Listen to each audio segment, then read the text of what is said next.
The fire started overnight in freezing temperatures in a plant that produces jet and fuel oil.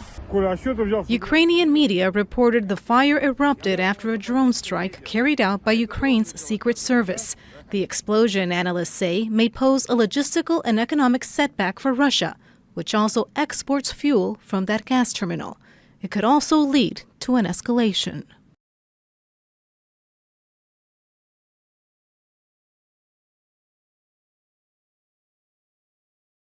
A U.S. military camp in Iraq was struck by missiles on Saturday, leaving several personnel wounded, including at least one Iraqi soldier. The Central Command confirmed the attack, saying Iranian-backed militants fired several shells and ballistic missiles at the Al-Assad base.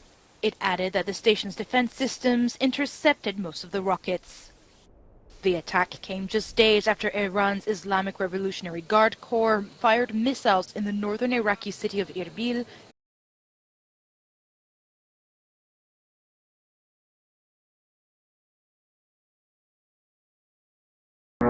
A grim milestone marked in the conflict today, more than 25,000 killed in Gaza, according to the Hamas-run health ministry.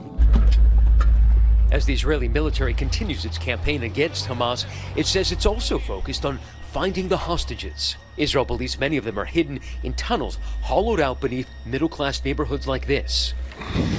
The IDF taking us to this home, we duck into the hole in the floor, then down 4 sets of stairs. We're about 60 feet under a neighborhood in Khan Yunis, and there's this massive sprawl of tunnels.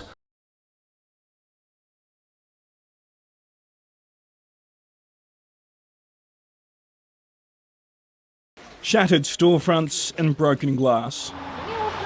Locals were on their morning shop at a crowded market in Donetsk when it was shelled. At least 27 people were killed.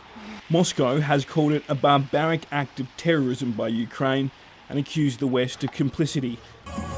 Donetsk was annexed illegally by Russia in 2022, months after Moscow launched its full-scale invasion.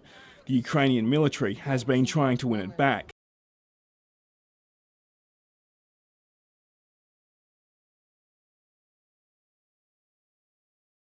A plane has reportedly crashed in the Tashkana Mountains in Afghanistan, a provincial government official has said on Sunday.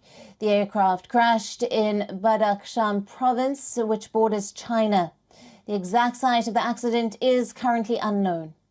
Now, Russian aviation authorities are saying that a Russian-registered plane with 6 people thought to be on board disappeared from radar screens over Afghanistan on Saturday evening.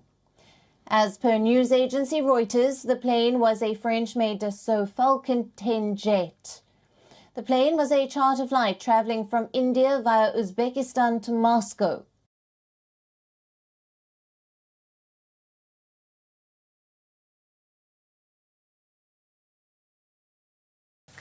Organizers say more than 1.4 million people have taken part in demonstrations against the far right across Germany over the weekend.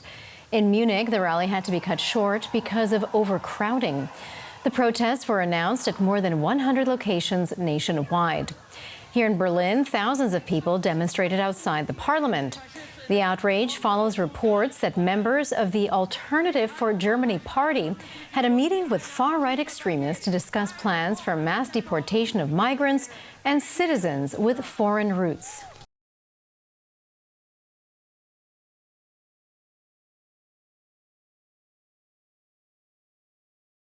A Sunday march leaving from Paris's Trocadero, and demonstrators here are all opposed to President Emmanuel Macron's flagship immigration law. It has already been passed in Parliament, and the ruling party had to negotiate hard with the right wing, meaning a tougher legislation. It makes it harder for foreigners to bring family members to France and also to access benefits. Unions, left-wing politicians and demonstrators here all feel that it also introduces discriminations, a lack of equality between French citizens and foreigners.